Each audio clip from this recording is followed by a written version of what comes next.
अस्सलाम वालेकुम स्टूडेंट्स, कैसे हैं आप? सब खैरियत से हैं? My name is doctor Sajid और मैं आपको फार्मेसी टेक्नीशियंस के लेक्चर्स डिलीवर करता हूं। उम्मीद है आप सब खैरियत से होंगे, आपके पेरेंट्स भी खैरियत से होंगे। आइए हम आज का लेक्चर स्टार्ट करते हैं। आज का लेक्चर है पेपर 2 से, बुक नंबर 1 माइक्रोबायोलॉजी से। ठीक है जी। माइक्रोबायोलॉजी में हम लोग जो चैप्टर पढ़ रहे थे वो है immunology.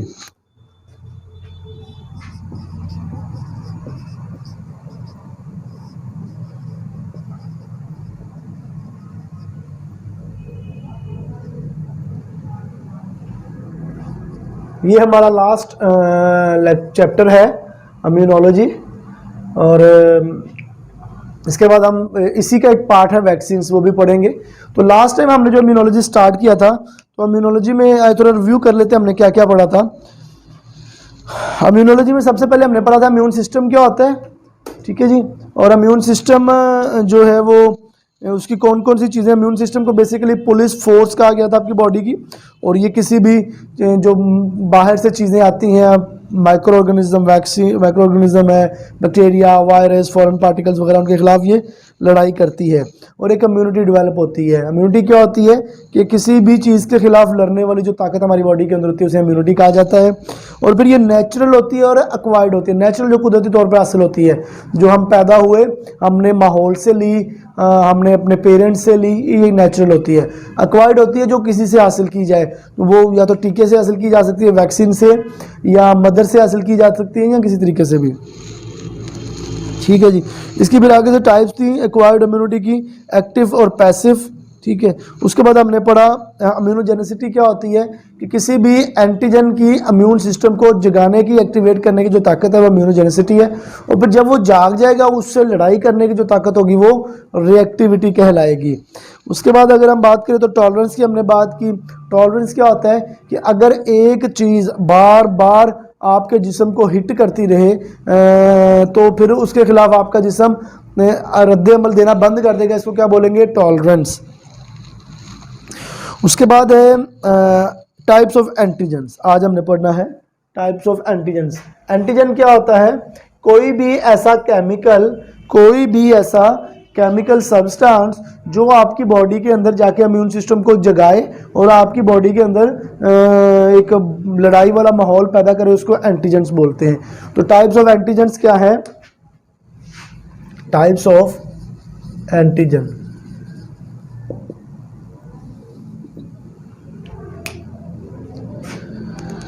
There are the person's own chemical substance. Auto antigen पहला है, ऑटो एंटीजन पहला है auto antigen. There are the person's own chemical substance that stimulate an immune response when self tolerance break down as in the lupus erythematosus. ठीक है। तो इसमें क्या होता है कि एक इंसान का अपना ही केमिकल सब्सटेंस ऐसा वाला जो कि इम्यून सिस्टम को जगा दे, डेवलप कर दे, और जब हमारा सेल्फ टॉलरेंस जो है वो ब्रेक डाउन हो जाए तो वो जो होगा वो ऑटो एंटीजन होगा। हमारे जिस्म का अंदर से ही कोई ऐसा केमिकल हो जो इम्यून सिस्टम को जगाए, उसको क्या बोलेंगे? Auto antigen. फिर आता है allo antigen. These are the antigen existing in certain but not all members of a species. These are the antigens existing in certain but not all members of the species. The A, B and RH antigen of the humans are typical allo antigens. तो वो ये कह रहा है कि बाज़ औक़ात ऐसा भी होता है कि कुछ एंटीजेंस कुछ जिस्मों में होते हैं, लेकिन वो स्पीशीज सब में हो ऐसा मुमकिन नहीं है। तो इसकी एग्जांपल दी है A antigen, B antigen, RH factor antigen, ये कुछ एग्जांपल दिए। फिर हीट्रोफाइल्स भी इसके अंदर आता है। ये जो ब्लड ए, ब्लड बी, ये उसकी बात हो रही है। हीट्रोफाइल्स क्या होता है जी? These are the antigens found in unrelated species, for instance erythrocytes of horses and the viruses that cause infection mononucleosis have certain identical antigens। तो वो ये बात कर रहा है कि हीट्रोफाइल्स वो वाले कुछ एंटीजेंस होते हैं जो कुछ स्पीशीज में पाए जाते हैं। जैसे हॉर्सेज हैं, उनके जो RBCs रेड ब्लड सेल्स हैं, उनके ऊपर कुछ एंटीजेंस पाए जाते हैं। तो वो मुख्तलिफ होते हैं, तो उनको हेट्रोफाइल्स कहते हैं। फिर एंटीबॉडीज़ क्या होती हैं? जैसे मैंने पहले बताया है, एंटीजन फॉरेन बॉडी है, फॉरेन सब्सटेंस है, उसके खिलाफ जो हमारी इम्यून सिस्टम एक ऐसी फोर्स तैयार करती है जो एंटीजन से लड़ती है, उसको एंटीबॉडीज़ कहते हैं। आइए इसको पढ़ लेते हैं। A specific substance formed by the body in response to stimulation by specific foreign antigen. एक ख़ास किस्म का ऐसा सब्सटेंस जो हमारी बॉडी, हमारा इम्यून सिस्टम बनाए, किसके खिलाफ? किसी एक ख़ास एंटीजन के खिलाफ, उसको क्या बोलेंगे? Antibody. Term antibody and immunoglobulin are interchangeable. वो कहते हैं एंटीबॉडी हो या इम्यूनोग्लोबुलिन हो, ये एक ही चीज़ के दो नाम हैं। Antibodies are protein compose of gamma globulin. Antibodies होती हैं ये प्रोटीन होती हैं, इनके ऊपर गैमा ग्लोबुलिन होती है। These are produced by beta lymphocytes, और ये जो वाइट ब्लड सेल्स भी लिम्फोसाइट्स होते हैं ये वो बनाते हैं। Antibodies mediated immunity is called humoral immunity, और एंटीबॉडीज मीडिएटेड जो इम्यूनिटी होती है उसको ह्यूमरल इम्यूनिटी भी कहते हैं। फिर आता है मोनोक्लोनल, ये मोमो नहीं है, मोनोक्लोनल है, MONO, monoclonal antibodies. Monoclonal antibodies क्या होती हैं? These are the antibodies which are produced from hybridoma cells. In these antibodies, variable region of each immunoglobulin molecules are same. Same मतलब मोनोक्लोन, एक जैसे होते हैं।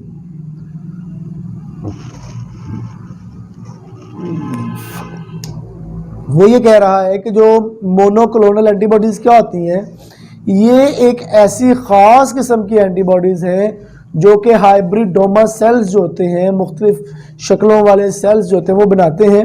और इनकी जो ये जो एंटीबॉडीज़ होती हैं ये एक ही रीजन्स पे सेम मतलब जो है ना वो एंटीबॉडीज़ बनाते हैं। मोनोक्लोनल, एक जैसी एंटीबॉडीज़ होती हैं। मोनोक्लोनल का मतलब होता है एक जैसी। अब इन मोनोक्लोनल एंटीबॉडीज़ की एप्लीकेशंस क्या हैं? Applications of monoclonal antibodies.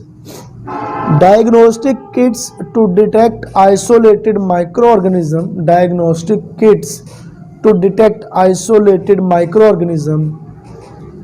Diagnostic kits to detect isolated microorganism for specific anti-serum therapy and possibly for some form of cancer.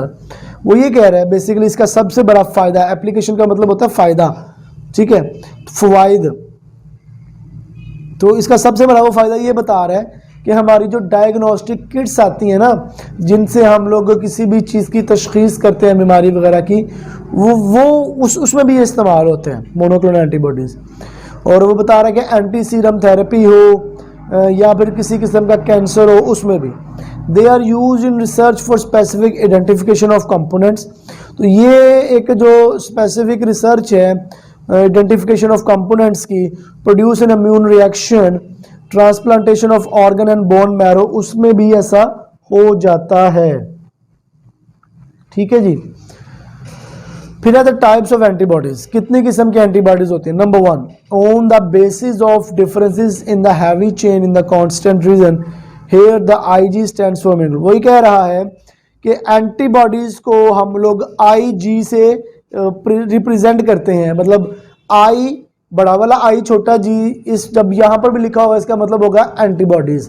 अच्छा, जो एंटीबॉडीज की मुख्तलिफ इकसाम यहाँ बयान की जा रही हैं, वो बेसिकली उनकी जो चेन है, उनका जो स्ट्रक्चर फार्मूला है, उसमें जो चेन है उसके बिहाफ पर उसका नाम रखा गया है और उसके बिहाफ पर उसको तकसीम किया गया है मुख्तलिफ कैटेगरीज में। तो इसमें यहाँ पर 5 किस्में हैं, IgM, IgG, IgA, IgE। ठीक है जी, ये 5 किस्में हैं इसकी। तो IgM क्या है?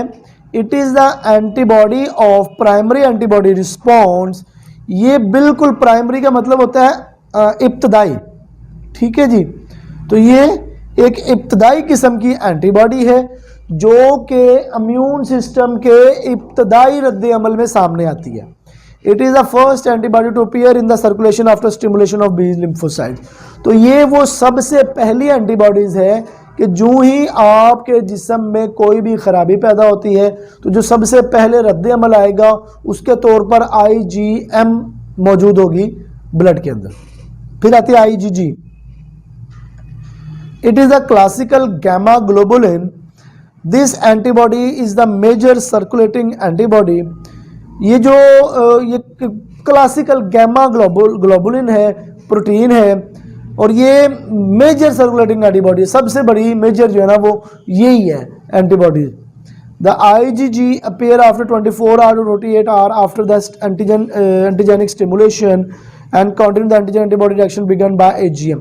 और वो ये कह रहा है कि जब आपकी बॉडी के अंदर कोई भी रिएक्शन होता है एंटीजन और एंटीबॉडी के दरमियान, इम्यून सिस्टम जब एक्टिव होता है सबसे पहले तो वो IgM को बनाता है, लेकिन इस रिएक्शन के 24 से 48 घंटे के बाद जो दूसरी स्ट्रॉन्ग किस्म की एंटीबॉडीज बनती है उसका नाम होता है IgG।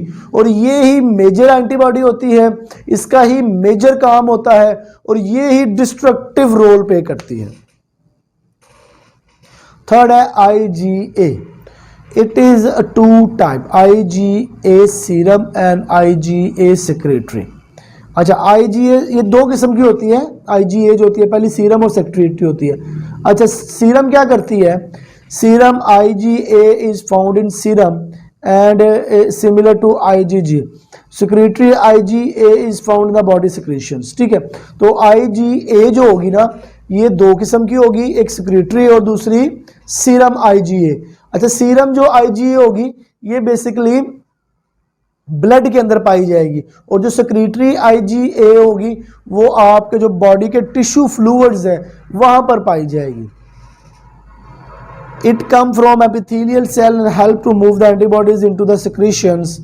ये वाली जो होती है ये बेसिकली एंटीबॉडीज एपिथेलियल सेल्स के अंदर भी मौजूद होती है और ये एंटीबॉडीज को ज़्यादा से ज़्यादा पेनिट्रेशन करवाती है सेल्स के अंदर, टिश्यूज़ के अंदर, इंटरस्टिशियल फ्लूइड के अंदर ज़्यादा जगहों पर। It provide resistance in the respiratory and gastrointestinal tract. और IgA जो है ये मेजर एंटीबॉडी है जो आपके निज़ाम तनफ़ुस, सांस लेने वाले अमल में और जो आपका मैदे का GIT है वहाँ पर ये सबसे ज़्यादा हिफाजत दे रही होती है। It is also located in tear, saliva and colostrum. ये जो है आंसुओं में भी होती है, आपके जो थूक है इसमें भी होती है और क्लास्ट्रम में भी होती है। Colostrum are the first milk secreted by the nursing mother. और क्लास्ट्रम जो है ये इस क्या होता है, क्लास्ट्रम जिसको आमतौर पे बोली भी कहा जाता है, तो जब बेबी की बर्थ होती है उसमें बेबी की बर्थ के बाद, चाहे वो इंसानों में हो या जानवरों में, तो उस बेबी की बर्थ के बाद जो फर्स्ट मिल्क मदर मतलब मदर का निकलता है उसको क्लोस्ट्रम बोलते हैं। फिर आती है IgE। It plays a major role in allergic reaction by sensitising cells to certain antigen. तो IgE जो होती है ये क्या करती है, ये बेसिकली एलर्जिक रिएक्शन कॉज करवाती है। क्या करती है? एलर्जिक रिएक्शन कॉज करवाती है, हमारे जो सेल्स हैं उनको जगाती है, सेंसिटाइज करती है किसी भी एंटीजेंस के खिलाफ और हमारी बॉडी के अंदर एलर्जिक रिएक्शन कॉज करवाती है। कौन? IgE। IgD number 5th antibodies, ये क्या करती है? Both the function and the significance of are presently unclear. However, it is a cell surface receptor on the B lymphocytes together with IgM। वो ये कह रहे हैं जो IgD है इसका ना तो स्ट्रक्चर अभी तक हमें क्लियर है और ना ही हमें अभी तक इसका फंक्शन क्लियर है, लेकिन ये IgM के साथ साथ हमें सीरम के अंदर मतलब नज़र आती है, पाई जाती है सरफेस के ऊपर, लेकिन अभी तक इसका फंक्शन और स्ट्रक्चर क्लियर नहीं है। ठीक है जी, तो ये हमारी टाइप्स ऑफ एंटीबॉडीज भी खत्म हो गई।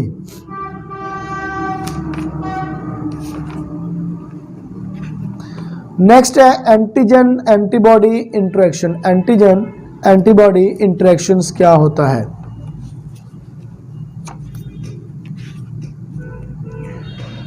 मतलब एंटीजन क्या है? Foreign particle, foreign micro organism जो बाहर से हमारी बॉडी के अंदर आएगा। एंटीबॉडी क्या है कि जब वो एंटीजन अंदर आएगा तो हमारी बॉडी के अंदर इम्यून सिस्टम जो हमारा कुव्वत मुदाफियत है वो एक्टिवेट होगा और वो एंटीबॉडीज को भेजेगा लड़ाई के लिए।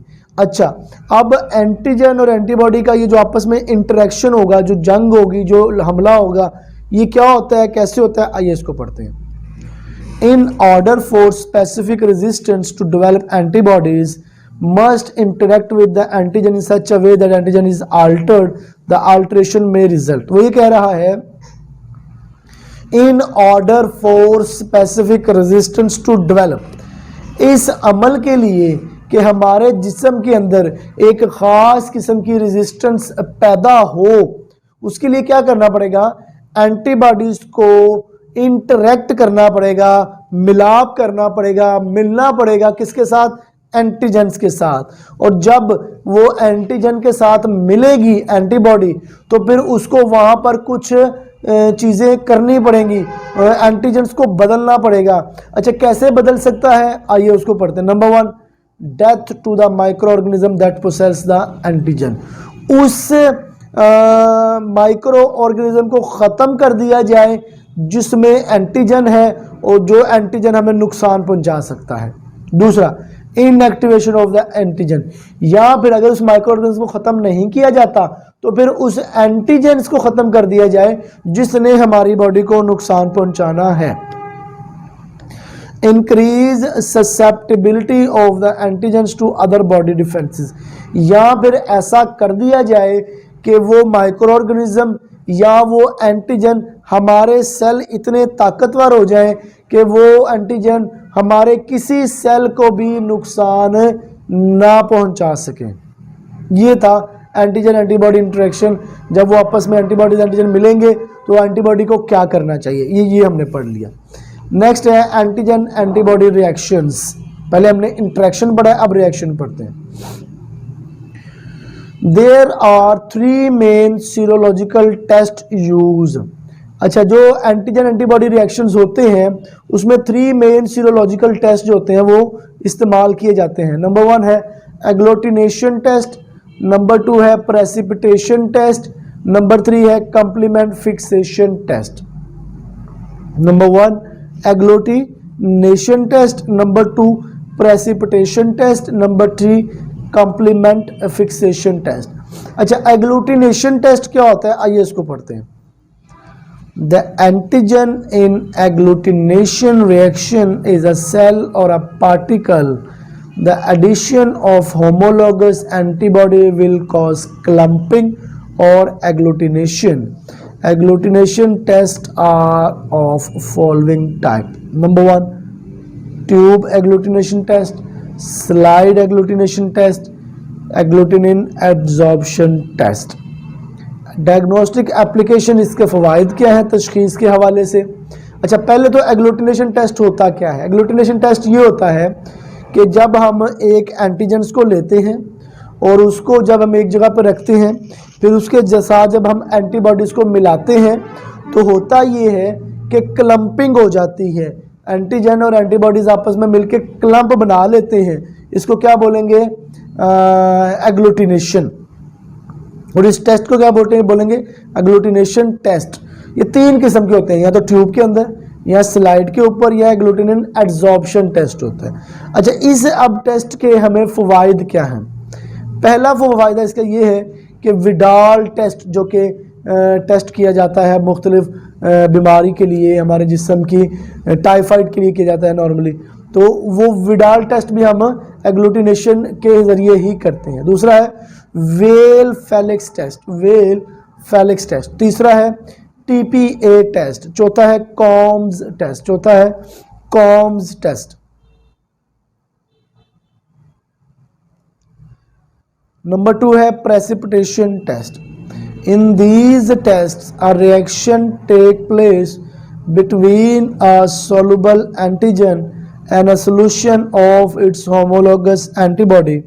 ये जो टेस्ट है, ये रिएक्शन जो होता है सॉल्युबल एंटीजन और एंटीबॉडी के दरमियान, इसमें क्या होता है?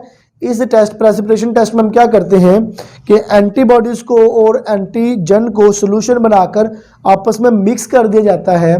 The reaction is manifested by the formation of a visible precipitate at the interface of the reactant.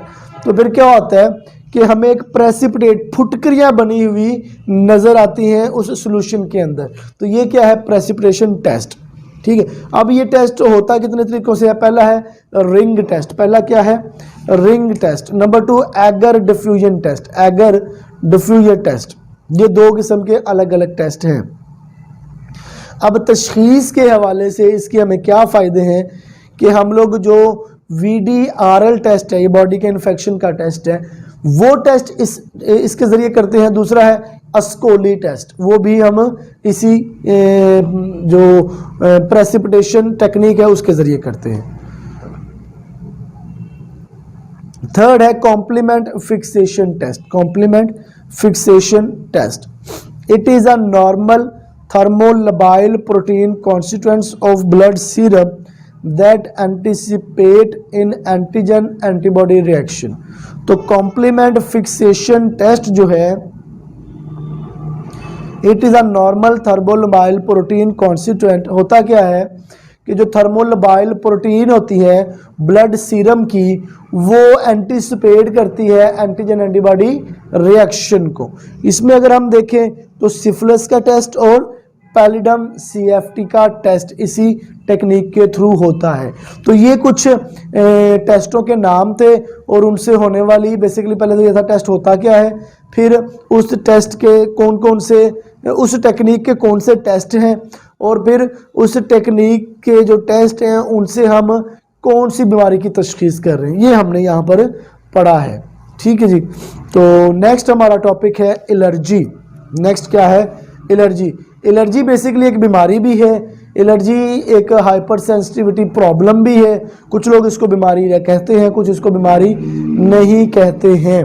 ठीक है जी। तो आइए इसको पढ़ते हैं कि एलर्जी होती क्या है, इसका इलाज क्या होता है। ये भी इम्यूनोलॉजिकल के अंदर ही आता है।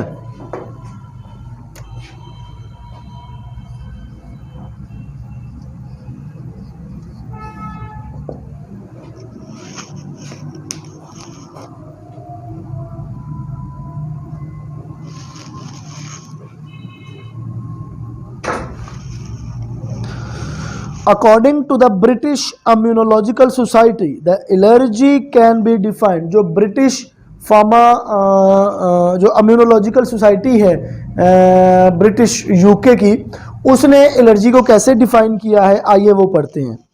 Allergy is a specific hyper sensitivity of an individual to foreign particle.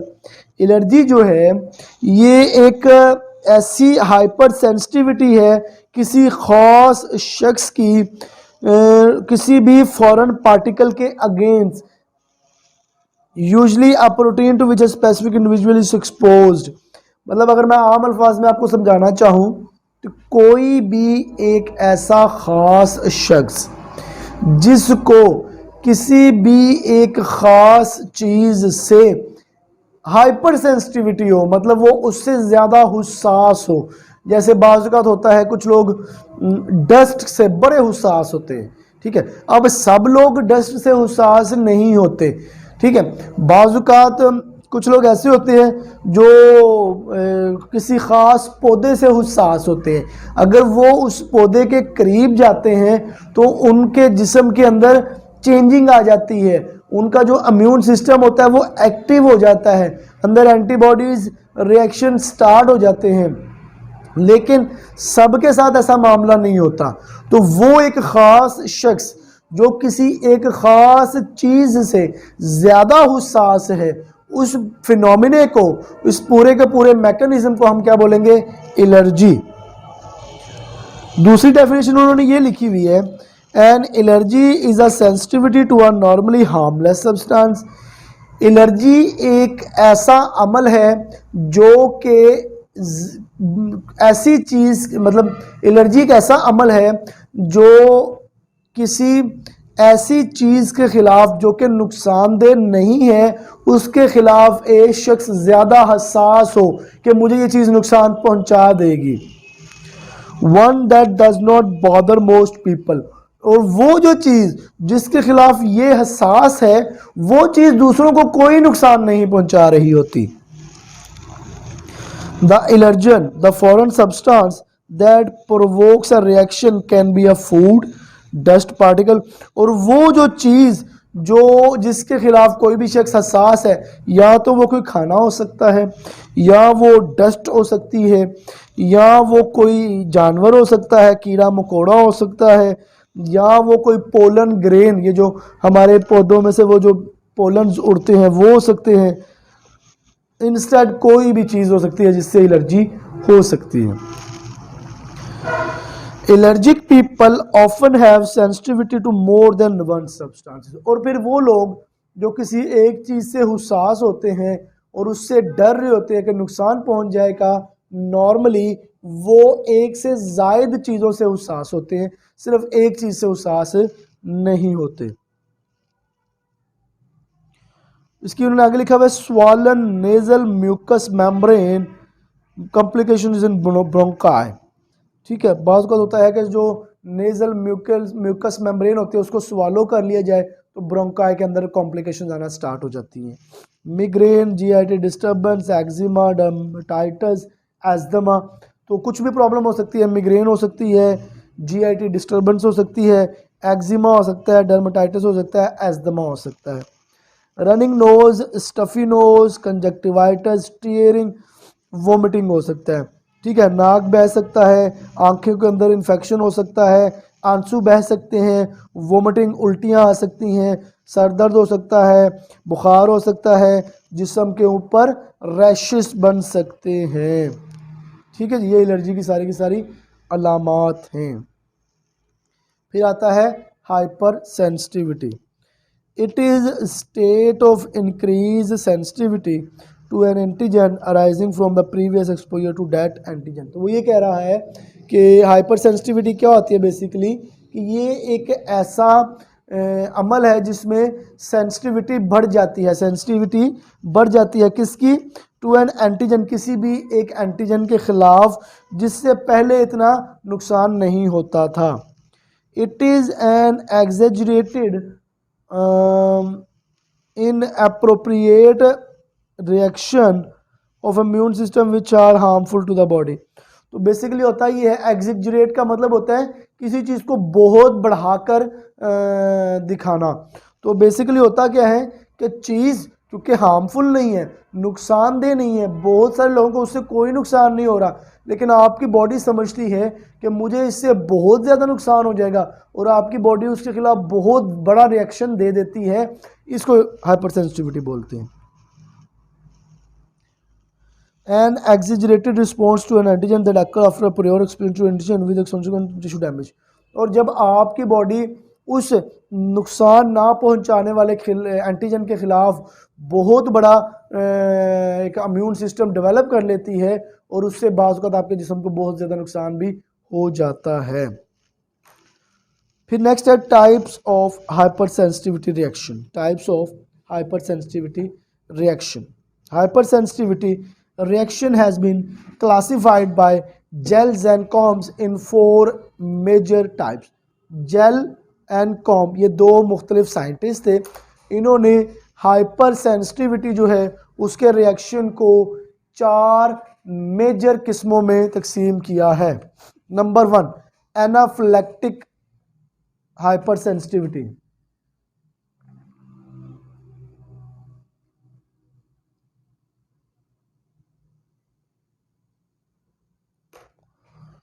Anaphylactic hypersensitivity, cytotoxic hypersensitivity, complex mediated hypersensitivity, cell mediated hypersensitivity. ये 4 ग्रुप हैं एंटीजन एंटीबॉडी हाइपरसेंसिटिविटी रिएक्शंस के। ठीक है जी, आइए इन चारों को बारी बारी पढ़ लेते हैं। Number 1, this is a typical type 1 है anaphylactic hypersensitivity. Anaphylactic hypersensitivity, this is a typical allergic response mediated by IgE type of antibodies in response to specific antigen called allergen. In response to specific antigen called allergen. तो ये कह रहा है कि ये एक ख़ास किस्म का एलर्जिक रिस्पॉन्स है जो कि IgE से होता है, IgE से होता है और एक ख़ास किस्म के एंटीजन के ख़िलाफ़ होता है जिसको एलर्जन कहते हैं। दिस रिएक्शन में be life threatening accompanied by the anaphylaxis. Anaphylaxis कहते हैं बेसिकली झटके लगना को, ठीक है। तो ये जो एलर्जिक रिएक्शन होगा टाइप 1 का, ये बहुत ख़तरनाक भी हो सकता है, डेथ भी हो सकती है, मौत भी हो सकती है, लेकिन झटके तो लगते हैं इसमें। The mediator induce severe contraction of the body smooth muscles. झटके इतने ख़ास, इतने अहम लगते हैं कि आपकी बॉडी का जो स्मूथ मसल्स हैं ये बड़े मजबूती से कॉन्ट्रैक्ट करते हैं। कॉमन एलर्जन जिसके कौन से होते हैं? Plant pollens, serum protein, drug like penicillins वगैरह। ये जो है आम तौर पर ऐसे एलर्जन्स हैं जो आपकी बॉडी के अंदर एनाफ्लेक्टिक हाइपर सेंसिटिविटी टाइप 1 करवा सकते हैं। फिर आता है एलर्जन। फिर क्या आता है? एलर्जन CD4, IL4, इंटरल्यूकिन 4, ये बनेंगे मेमोरी सेल और प्लाज्मा सेल में।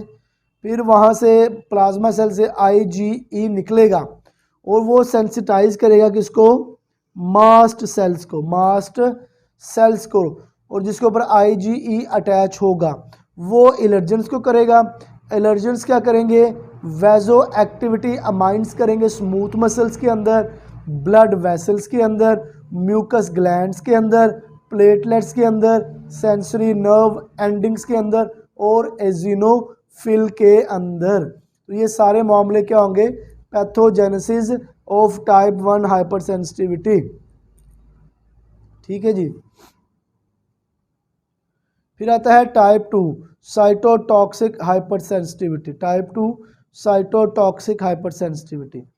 These reaction occur when a specific antibody, typically IgM or IgG, cause destruction of the host cell। तो ये जो दूसरा वाला वो बता रहा है, कहता है ये बेसिकली IgG और IgM से टाइप 2 हाइपरसेंसिटिविटी होती है। और होती कब है? कि जब आपका जो होस्ट सेल है उसको ही डिस्ट्रक्ट, ख़त्म, तबाह कर दिया जाए। Cell involve are WBC, RBCs and platelets. और वो सेल WBC भी हो सकते हैं, RBC भी हो सकते हैं और प्लेटलेट्स भी हो सकते हैं।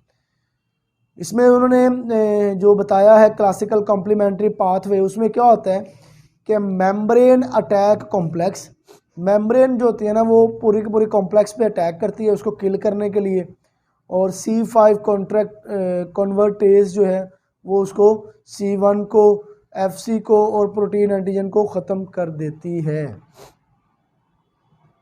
Antibody dependent activation of the classical complement pathway begin with binding of IgM और IgG to antibody protein present on the surface of the cell. ठीक है, मतलब होता ये है कि ये एंटीजन जिस सेल के ऊपर प्रेजेंट होगी उस सेल को ही IgG और IgM ख़त्म कर देंगे।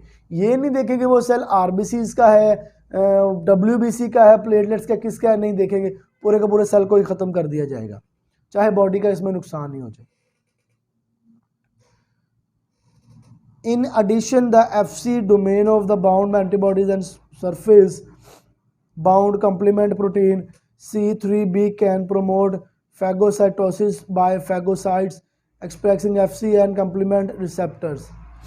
Blood example है blood transfusion reaction, blood transfusion reactions, blood transfusion reaction। बाज़ औक़ात जब ब्लड लगाया जाता है किसी शख्स को, अगर तो वो ब्लड आ गया गलत, जैसे ए एंटीबॉडी, किसी का ए ग्रुप था ना तो बी लगा दिया, यहाँ पर किसी का ए नेगेटिव था उसको ए पॉजिटिव लगा दिया जाएगा, तो फिर क्या होगा कि एंटीजन, क्योंकि पॉजिटिव एक एंटीजन है या बी एक अलग एंटीजन है, जब वो बॉडी में जाएगा तो बॉडी का इम्यून सिस्टम उसको फॉरेन पार्टिकल समझेगा, समझकर उस पर अटैक कर देगा और वो सेल की डेथ कॉज करवा देगा। ऐसा रिएक्शन होगा पूरी की पूरी बॉडी में कि बॉडी आपकी सर्वाइव करना इम्पॉसिबल हो जाएगा।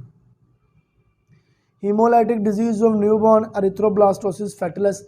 एरिथ्रोब्लास्टोसिस फैटलस होता है आपके एरिथ्रोसाइट्स का इन्फेक्शन, ठीक है, आरबीसीज का, ठीक है जी।